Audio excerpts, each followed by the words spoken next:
শৈতানির রাজিম বিসমিল্লাহির রহমানির রহিম। আসসালামু আলাইকুম।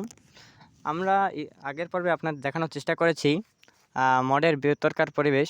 এখন আমরা এসে পড়েছি মন্দির, পারিবারিক যে মন্দির হয় সেই মন্দিরের কাছে।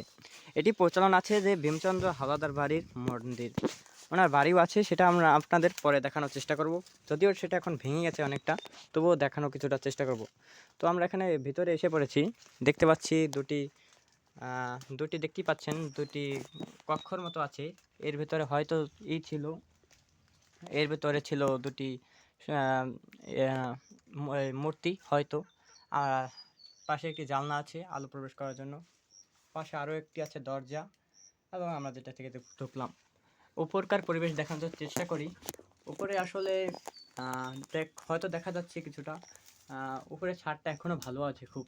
এটা আসলে পোড়ামাটির তৈরি, তো অনেক ভালো এই জিনিসটা। তো আমরা এখন বেরিয়ে যাওয়ার চেষ্টা করব। আপনাদের মোটামুটি যা দেখলাম, এখন আপনাদের ফ্লোরে দেখানোর চেষ্টা করি যে ফ্লোরে অনেক জায়গায় ভেঙে গেছে, অনেক জায়গায় পরিত্যক্ত স্থান এটা। তো আমরা এখন বেরিয়ে আসব, আর আপনাদের সামনে থেকে দৃশ্যটি দেখানোর চেষ্টা করি। এই হচ্ছে উপরের পরিবেশ। এই বলে আমার ভিডিও শেষ করছি। পরবর্তী দেখা হবে পরবর্তী ভিডিওতে।